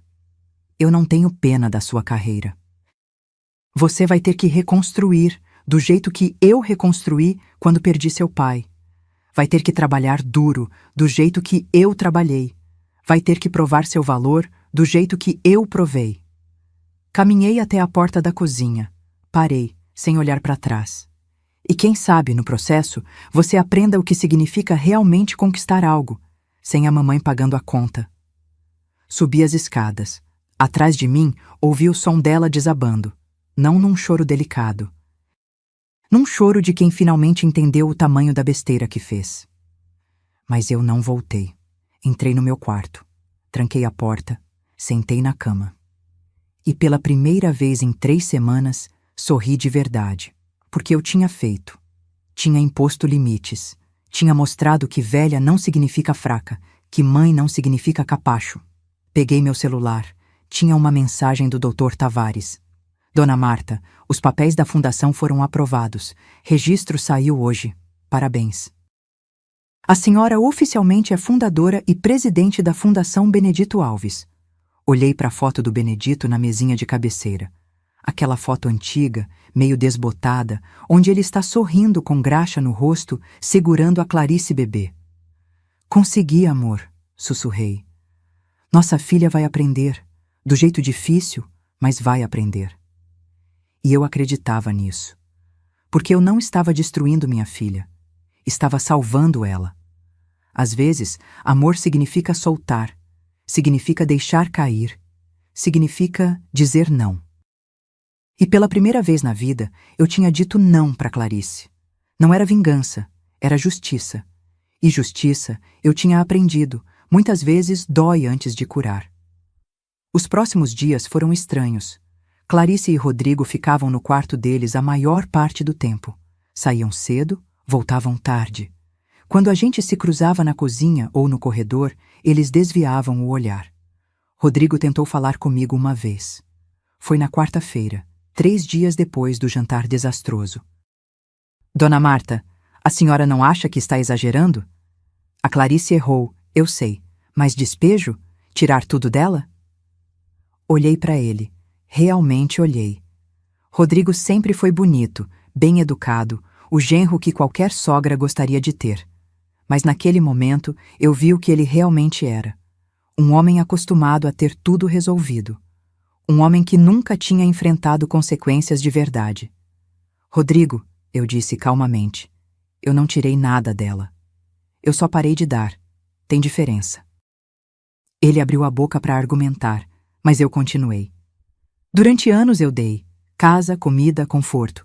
Vocês moravam aqui temporariamente há quanto tempo mesmo? 2 anos e meio. Temporário de 2 anos e meio. Cruzei os braços. Quantas vezes vocês ofereceram pagar aluguel? Dividir as contas? Comprar comida? Ele ficou vermelho. A gente ajudava. Ajudava como? Me diz uma coisa concreta que vocês fizeram por essa casa nos últimos 2 anos. Silêncio. Então não vem falar de exagero comigo. Eu tô só cobrando o aluguel que vocês nunca pagaram. A diferença é que tô cobrando em dignidade. Ele saiu sem responder. Na sexta-feira, uma semana depois do jantar, Clarice recebeu a ligação. Eu estava no meu quarto, trabalhando no laptop, tinha reunião online com fornecedores, quando ouvi o grito dela vindo do andar de baixo. Não, isso não pode estar acontecendo. Fechei o laptop. Desci as escadas devagar. Clarice estava na sala, o celular ainda na mão, o rosto completamente branco. Rodrigo estava ao lado dela, segurando os ombros dela como se ela fosse desabar. O que foi? Perguntei da porta. Ela me olhou, e naquele olhar tinha tanto ódio que eu quase recuei. Você sabia? Não foi pergunta, foi acusação. Você sabia e não me contou. Sabia o quê? A promoção. Dr. Humberto ligou, disse que devido a questões de conduta pessoal incompatíveis com os valores da empresa, eles decidiram. Ela engasgou. Decidiram reverter minha promoção. Volto para analista sênior. Salário volta para 11 mil. 11 mil. Metade do que ela ganharia como gerente regional. E você acha que eu sabia? Perguntei. Você orquestrou, ela gritou. Você me humilhou na frente do meu chefe de propósito. Sabia que isso ia acontecer? Não. Minha voz saiu firme. Eu não sabia, mas também não me surpreende. Clarice, você tratou sua própria mãe como lixo na frente de 15 pessoas. O que você achava que ia acontecer? Que as pessoas iam te aplaudir? Rodrigo tentou intervir. Dona Marta, mas isso é profissional. Não deveria misturar. Não deveria misturar? Virei para ele. Você trabalha onde, Rodrigo? Na Oliveira em Associados, advocacia empresarial. E se seu sócio descobrisse que você está planejando internar a sogra para roubar a herança dela, você acha que continuaria no escritório? Ele ficou mudo. Caráter não é algo que você liga e desliga dependendo do ambiente. Caráter é quem você é quando ninguém está olhando. E o Dr. Humberto viu exatamente quem vocês são. Clarice jogou o celular no sofá. Você destruiu minha vida. Não, filha, você destruiu sua própria vida quando decidiu que eu era descartável. Foi aí que ela explodiu. Descartável?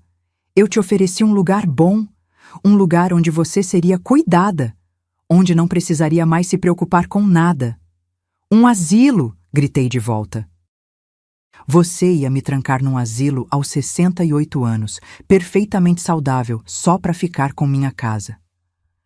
Era para seu bem. Era pro seu bolso. Minha voz ecoou pela sala. Não mente para mim. E pior, Não mente para você mesma. Eu ouvi vocês planejando. Ouvi Edilene fazendo as contas.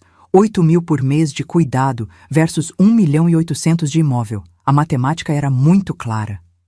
Ela tremia de raiva agora. Tá, você quer saber a verdade? A verdade? Eu tô cansada. Cansada de ser a filha da coitadinha que ficou viúva. Cansada de ouvir como você trabalhou duro, como você se sacrificou, como você abriu mão de tudo por mim. Cada palavra era uma facada. Eu não pedi para você fazer isso. Não pedi para você se matar de trabalhar. Você escolheu isso. E agora fica me jogando na cara como se eu devesse minha vida inteira a você. O silêncio que caiu foi tão denso que eu podia sentir o peso dele nos meus ombros. Então é isso. Minha voz saiu baixa, perigosamente baixa. Você acha que eu escolhi ser viúva aos 30? Que eu escolhi criar você sozinha? Que eu queria trabalhar até os ossos doerem? Ela não respondeu. Eu fiz o que tinha que ser feito. O que qualquer mãe faria. E sim, eu me sacrifiquei. Porque é isso que pais fazem, Clarice. Eles se sacrificam. Não para cobrar depois, para ver os filhos felizes. Limpei uma lágrima que caiu antes que eu pudesse segurar. Mas você sabe qual é a diferença entre sacrifício e martírio? Martírio espera recompensa. Sacrifício espera só reconhecimento. Não precisava me dar nada de volta. Só precisava não cuspir na minha cara. Clarice estava chorando também agora, mas era choro de raiva, não de arrependimento. Você quer reconhecimento? Pronto. Obrigada, mãe. Obrigada por pagar tudo. Obrigada por se matar de trabalhar. Obrigada por me sufocar com seu sacrifício a vida inteira. Satisfeita? Cada palavra saiu venenosa, sarcástica, cruel. E foi naquele momento que eu entendi. Entendi que minha filha não ia mudar. Não agora. Talvez não nunca. 30 dias, eu disse. O quê? 30 dias, não 45. Quero vocês fora daqui em 30 dias. Vou falar com um advogado hoje ainda. Você não pode fazer isso. Posso. E vou. Virei para sair, mas olhei para trás uma última vez. E Clarice, sobre sua promoção. Não fui eu que destruí sua carreira. Foram suas escolhas, sua arrogância, seu desprezo. O Dr. Humberto só viu o que eu vi há muito tempo. Você não está pronta para liderar ninguém. Porque líderes respeitam pessoas. E você nem respeita quem te deu a vida. Subi as escadas. Atrás de mim, ouvi Clarice gritar. Ouvi algo se quebrando. Provavelmente ela jogou alguma coisa na parede. Ouvi Rodrigo tentando acalmá-la. Mas eu não voltei.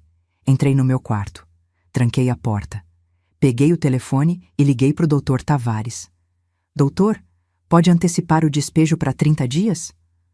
Posso, mas a senhora tem certeza? Isso vai tornar as coisas mais tensas. Tenho certeza. Quanto mais rápido eles saírem, melhor. Desliguei, sentei na cama e chorei. Não de arrependimento, mas de luto. Luto pela filha que eu achei que tinha criado, pela relação que eu pensei que a gente tinha, pela família que nunca existiu de verdade. Às vezes, a verdade mais dolorosa não é descobrir que alguém te traiu. É descobrir que você nunca conheceu essa pessoa de verdade. A segunda semana foi pior que a primeira. Muito pior. Clarice parou de ir trabalhar. Ligou dizendo que estava doente, estressada, precisava de uns dias. Mas eu sabia a verdade. Ela estava com vergonha. Vergonha de encarar as pessoas que tinham estado naquele jantar. Vergonha de enfrentar Dr. Humberto depois de perder a promoção. Ela ficava no quarto o dia inteiro. Rodrigo saía para trabalhar de manhã e voltava à noite, sempre com aquela cara de quem está carregando o mundo nas costas. Edilene apareceu no 10º dia. Toquei a campainha às 9 da manhã. Quando abri a porta, lá estava ela. Mas não a Edilene impecável de sempre. Essa estava com olheiras, o cabelo preso num rabo de cavalo meio torto, sem maquiagem. Marta, precisamos conversar. Não temos nada para conversar. Comecei a fechar a porta, mas ela colocou o pé na frente. Por favor, 5 minutos. Suspirei. Abri a porta. Ela entrou, olhou ao redor da casa como se estivesse vendo pela primeira vez. Ou talvez estivesse vendo pela última. Clarice não tá bem, ela disse direto ao ponto. E você acha que eu não sei disso? Não, você não entende. Edilene se virou para mim. Ela não tá comendo, não tá dormindo. Rodrigo tá preocupado, eu tô preocupada. Ela hesitou. Ela disse umas coisas preocupantes. Meu estômago apertou. Que tipo de coisas? Que não vale a pena, que ela estragou tudo, que seria melhor se... Edilene não terminou a frase. Por um segundo, só um segundo, senti medo. Ela precisa de ajuda profissional, eu disse. Um psicólogo, um psiquiatra, talvez. Ela não quer. Diz que todo mundo vai ficar sabendo, que vai manchar ainda mais a reputação dela. Edilene deu um passo na minha direção. Marta, você precisa perdoar ela. Você precisa parar com isso. E lá estava. O verdadeiro motivo da visita. Parar com o quê? Com os limites? Com as consequências? Com a punição. Edilene ergueu a voz. Sim, ela errou. Eu errei também. Eu dei conselhos ruins. Mas pelo amor de Deus, ela é sua filha, sua única filha. Exatamente. Minha única filha. Que tentou me internar num asilo para roubar minha casa. Ela não ia roubar, ela ia gerenciar. Contra minha vontade, sem meu consentimento, tirando minha autonomia, minha dignidade, minha vida. Minha voz estava subindo agora. E você, Edilene, você foi a mentora disso tudo. Foi você que plantou a semente. Foi você que disse que seria melhor para mim. Então não vem aqui fazer papel de preocupada. Ela ficou vermelha. Eu estava tentando ajudar. Ajudar a quem? A mim? Ou ao seu filho que ia economizar aluguel morando na casa que ia virar deles? Edilene abriu a boca. Fechou. Não tinha resposta. Sabe qual é o problema com gente como você? Continuei. Vocês acham que podem controlar a vida dos outros, que sabem o que é melhor para todo mundo, que podem manipular, sugerir, plantar ideias e depois lavar as mãos dizendo: eu só estava ajudando. Ela estava tremendo agora. De raiva ou de vergonha, não dava para saber. Mas a verdade, eu disse, mais calma, é que você tem medo. Medo de envelhecer, medo de perder controle, medo de virar aquela velha que é colocada num asilo enquanto os filhos ficam com a herança. Então você projeta. Você olha para mim e vê seu próprio futuro. E tenta convencer minha filha de que é normal, que é o certo, que é pelo bem dela. As lágrimas começaram a escorrer pelo rosto dela. Sem som. Só lágrimas silenciosas. Você tá errada, ela sussurrou. Eu não sou assim. Então prova, apontei para a porta. Sai daqui. Deixa minha filha aprender com os próprios erros. Deixa ela crescer. Porque enquanto você tá aqui protegendo ela das consequências, ela nunca vai amadurecer. Edilene ficou parada por um longo momento. Depois, sem dizer mais nada, saiu. Fechei a porta. Respirei fundo. E foi quando ouvi o som. Vinha do andar de cima, do quarto da Clarice. Era choro. Não aquele choro raivoso de antes. Era um choro, quebrado, desesperado. Subi as escadas devagar. A porta do quarto dela estava entreaberta. Olhei para dentro. Clarice estava sentada no chão, encostada na cama, abraçando os joelhos. O quarto estava uma bagunça. Roupas espalhadas, gavetas abertas, caixas de mudança pela metade. Ela me viu. Não tentou esconder o choro.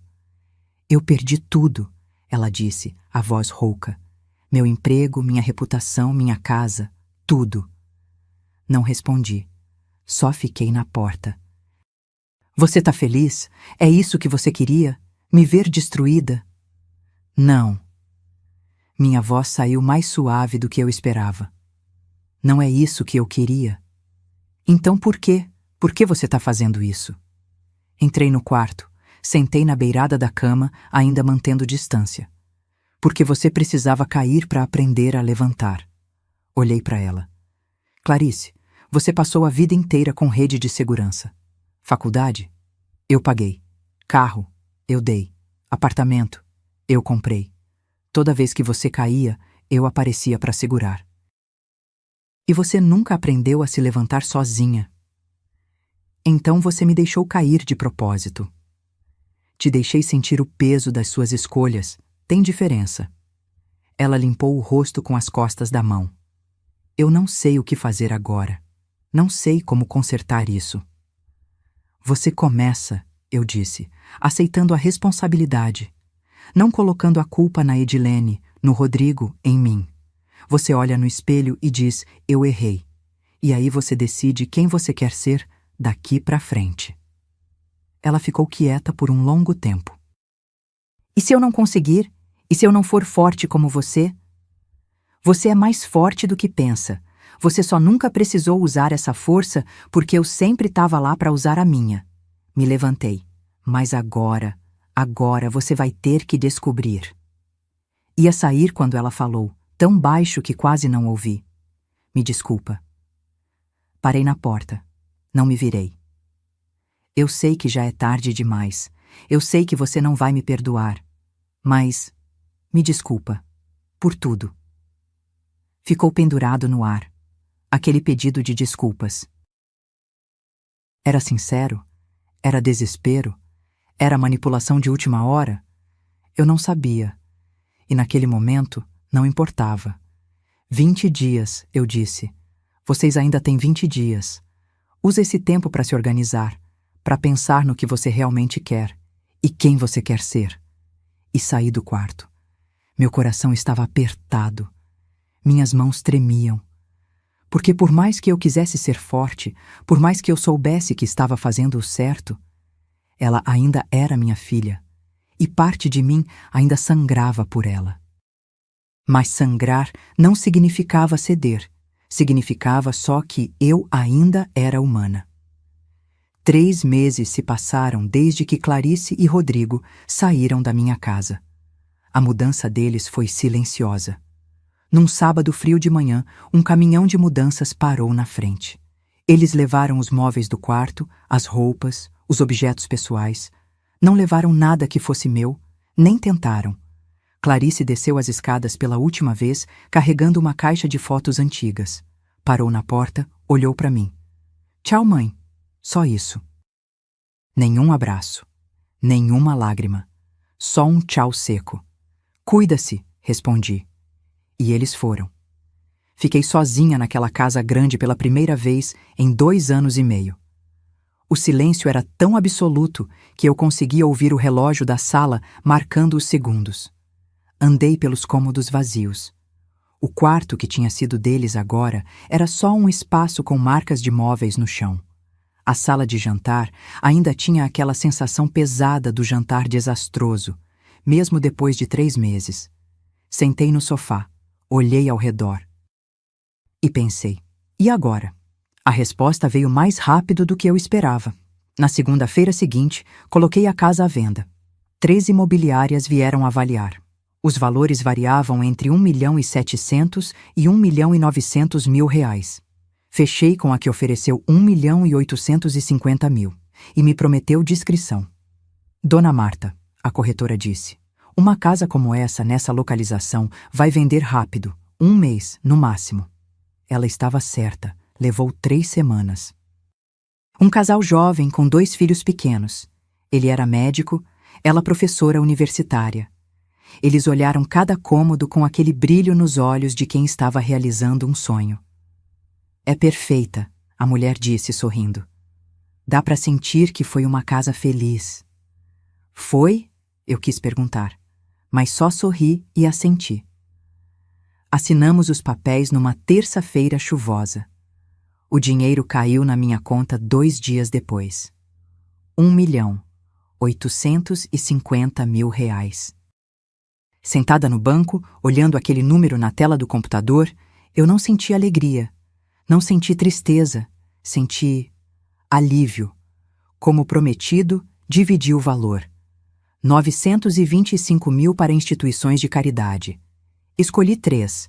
Um abrigo para idosos abandonados, uma casa de apoio para viúvas em situação de vulnerabilidade e um programa de alfabetização para mulheres acima de 50 anos.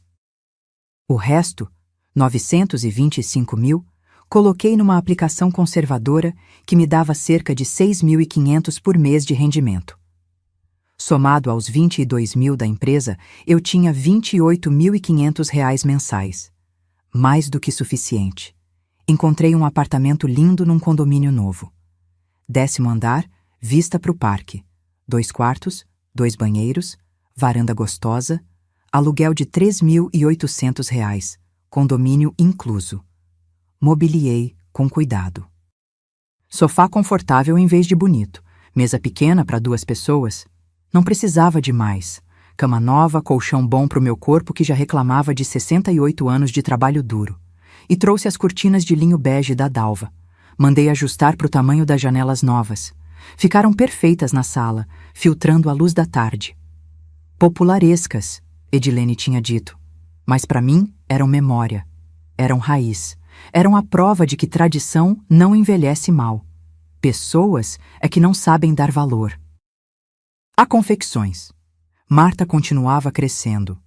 A fundação que eu tinha criado já estava ajudando 17 mulheres a abrir pequenos negócios.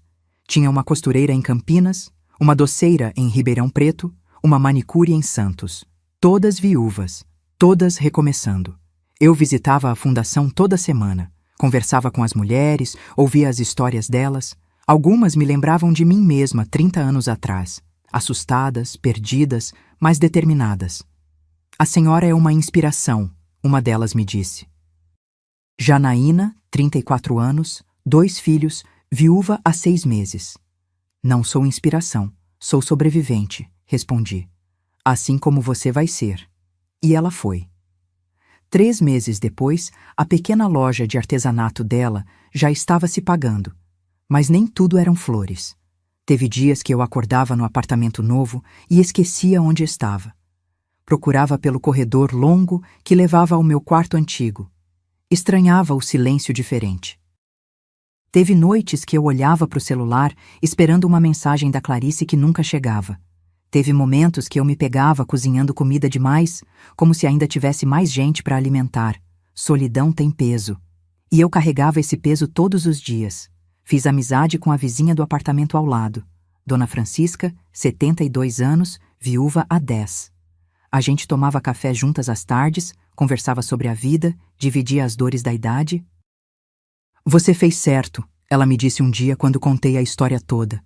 Filho não é dono da gente, e a gente não é capacho deles. Mas dói, admiti. Claro que dói. Amor sempre dói quando precisa escolher entre o outro e a gente mesma. Ela segurou minha mão. Mas dor passa, arrependimento não. E ela estava certa. Um dia, 2 meses depois da mudança, eu estava no mercado quando vi Clarice. Ela estava no corredor dos produtos de limpeza, comparando preços de detergente. Vestida simples, jeans e blusa branca, sem maquiagem elaborada, cabelo preso num coque prático. Meu coração disparou. Fiquei paralisada. Foi quando ela me viu. Nossos olhos se encontraram. Por 3 segundos completos, nenhuma de nós se mexeu. Então ela desviou o olhar. Pegou o detergente mais barato, colocou no carrinho e foi embora para o outro corredor. Não falou comigo, nem acenou. Apenas seguiu. Fiquei ali parada, segurando meu próprio carrinho, sentindo o peito apertar.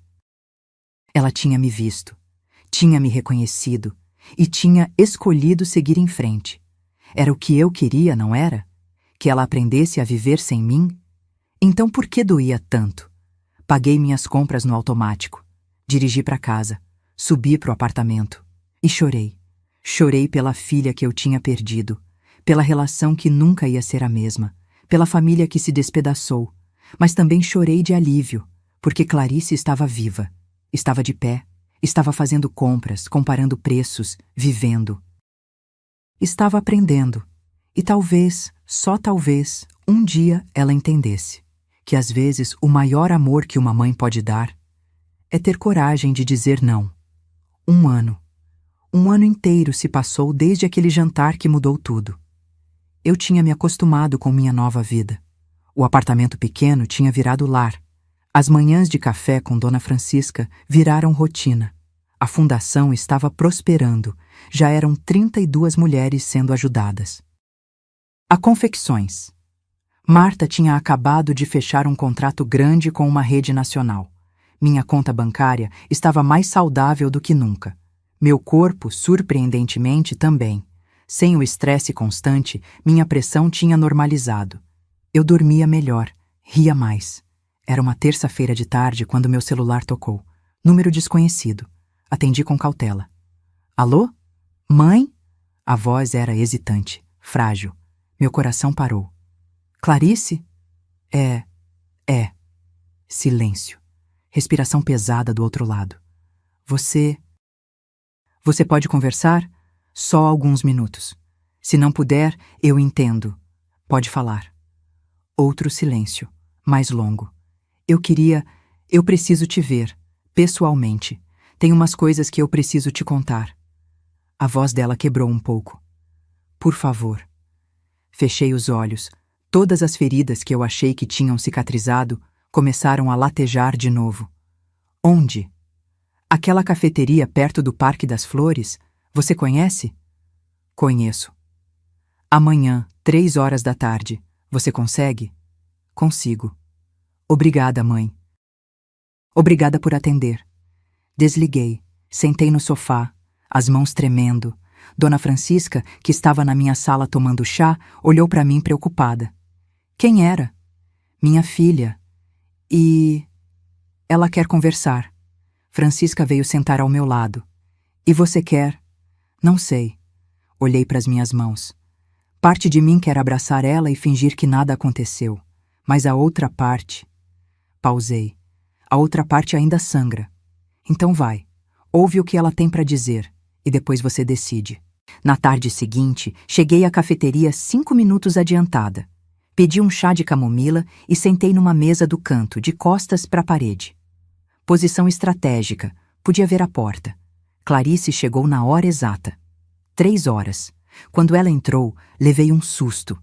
Ela tinha mudado. O cabelo estava mais curto, na altura dos ombros. Sem tinta, deixando os fios grisalhos naturais aparecerem. Ela tinha apenas 35 anos, mas alguns brancos já começavam a despontar nas têmporas. Roupas simples.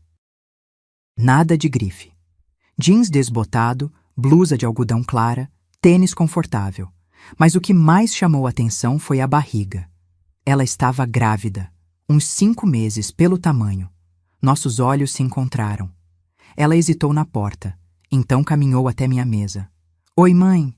Oi, ela sentiu. Colocou a bolsa no colo, depois mudou de ideia e colocou no chão, nervosa. Você tá bem? Perguntei, porque alguém precisava quebrar o silêncio. Tô. Acho que tô. Ela forçou um sorriso. Você tá diferente, mas... leve. Viver sem peso ajuda.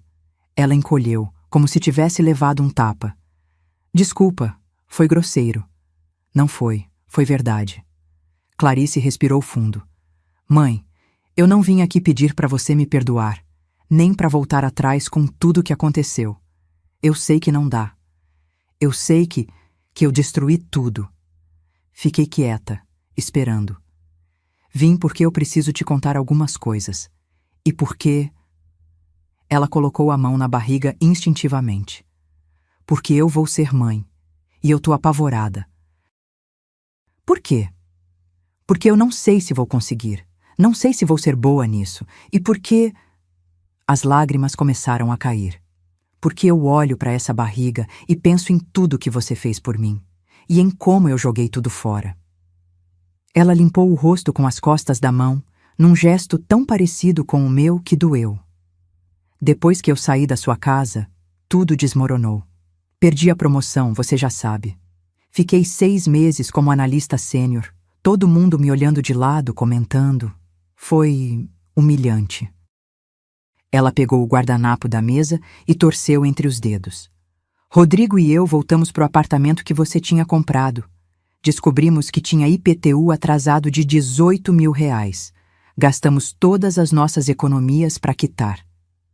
O apartamento tá no nome de vocês, falei. Era responsabilidade de vocês. Eu sei, mas na época eu achava que você ia continuar pagando tudo para sempre. Ela soltou uma risada amarga. Que idiota eu era, né? Não respondi. Edilene parou de falar comigo. Disse que eu tinha embaraçado a família. Rodrigo e eu quase nos separamos. A gente brigava todo dia. Ele me culpava, eu culpava ele, todo mundo culpava todo mundo. Ela parou. Pediu um copo d'água para a garçonete que passou. Aí, 4 meses atrás, descobri que estava grávida. Olhou para a barriga de novo. E eu entrei em pânico. Porque eu olhei para o que minha vida tinha virado e pensei, como eu vou criar uma criança assim? Como vocês estão financeiramente? Perguntei prática. Apertado. Muito apertado. Rodrigo ganha 10.000 no escritório. Eu voltei a ganhar 11.000 depois que mudei de empresa. Saí daquela, não aguentava mais as fofocas. Juntos, 13.000 depois dos descontos. Apartamento tem condomínio de 1.200, IPTU de 300. Sobra pouco. Ela estava contando nos dedos, como eu fazia quando ela era criança, e eu explicava o orçamento do mês. A gente vendeu o carro, os dois. Agora a gente usa transporte público. Ela olhou para mim. Igual você fazia quando eu era pequena, lembra? Lembrava. Ônibus lotado às 7 da manhã, ela sentada no meu colo, indo para a escola. E sabe o que eu descobri? Ela continuou. Que não é o fim do mundo, não ter carro, digo. A gente economiza gasolina, estacionamento, manutenção, e eu tenho tempo para pensar no ônibus, tempo que eu não tinha antes. Pensar em quê? Em você, em tudo que você fez, em como eu nunca parei para agradecer. As lágrimas voltaram, mas ela não limpou dessa vez. Deixou cair. Mãe, eu fui uma filha horrível, horrível, e eu não tenho desculpa. Não posso botar a culpa na Edilene, não posso botar a culpa em ninguém. Fui eu, minhas escolhas, minha arrogância. Ela pegou minha mão por cima da mesa. Eu não puxei, mas também não retribuí o aperto. Eu tô pedindo desculpas, de verdade. Não porque eu quero que você me perdoe, mas porque você merece ouvir. Você merece saber que eu entendi. Demorou, doeu, mas eu entendi. Olhei para a mão dela segurando a minha. Era menor que a minha, mais suave, sem calos de tanto trabalho. O que você entendeu, Clarice? Que você nunca me devia nada. Que cada coisa que você fez foi escolha sua, por amor. Que eu transformei amor em obrigação na minha cabeça para não precisar me sentir grata. Ela soluçou. E que eu quase cometi o mesmo erro que eu jurei que nunca ia cometer. Que erro? Subestimar alguém que eu amo. Ficamos em silêncio. O barulho da cafeteria ao nosso redor, conversas, xícaras batendo, máquina de café apitando. Você vai perdoar ela? Perguntei, apontando para a barriga. Quando ela errar com você, quando ela te decepcionar. Vou tentar. Então tenta comigo também. Ela levantou a cabeça, os olhos arregalados. Não tô dizendo que a gente volta a ser o que era, eu continuei. Porque não dá. A gente não era nada saudável antes, Clarice. Eu te sufoquei com meu sacrifício. Você me sufocou com sua ingratidão. A gente tá quebrada. Mas quebrado pode ser colado. Só fica com cicatriz. Eu aceito cicatriz. Ela apertou minha mão. Eu aceito qualquer coisa se significar ter você na minha vida de novo. Respirei fundo. Olhei para ela, para minha filha, para a mulher que ela estava se tornando. Então a gente começa de novo, devagar, com limites. Você não mora comigo, eu não pago suas contas, mas a gente conversa, a gente constrói alguma coisa nova. Obrigada, mãe. Ela chorou de verdade agora. Obrigada. Apertei a mão dela de volta. Não era perdão completo, ainda não, mas era um começo. 6 meses depois, eu segurava minha neta no colo. Laura. 3,5 quilos de gente nova no mundo. Clarice estava deitada na cama do hospital, exausta, mas sorrindo. Rodrigo ao lado dela, tirando 1000 fotos. Ela tem seus olhos, mãe, Clarice disse. Olhei para a criança minúscula nos meus braços. Ela tinha mesmo. Olhos escuros, expressivos. Tomara que ela tenha sua força também, Clarice acrescentou, mais baixo. Ela vai ter a própria força dela, respondi. E você vai estar lá para ajudar ela a descobrir.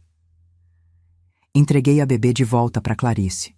Vi ela segurar a filha com um cuidado que eu reconhecia. O mesmo cuidado que eu tinha tido com ela 35 anos atrás. Você vai errar, eu disse. Vai errar muito. Toda mãe erra. Eu sei. Mas se você lembrar de uma coisa só, lembra disso. Respeito não é opcional. Nem quando ela crescer. Nem quando ela discordar de você. Nem quando ela te decepcionar. Respeito sempre. Clarice acenou. Sempre. Saí do hospital naquela tarde com o coração mais leve. Não estava tudo resolvido. Talvez nunca estivesse. Mas havia esperança. E às vezes, esperança é suficiente. Essa foi minha história. A história de uma mulher que precisou dizer não para ensinar o que é sim de verdade.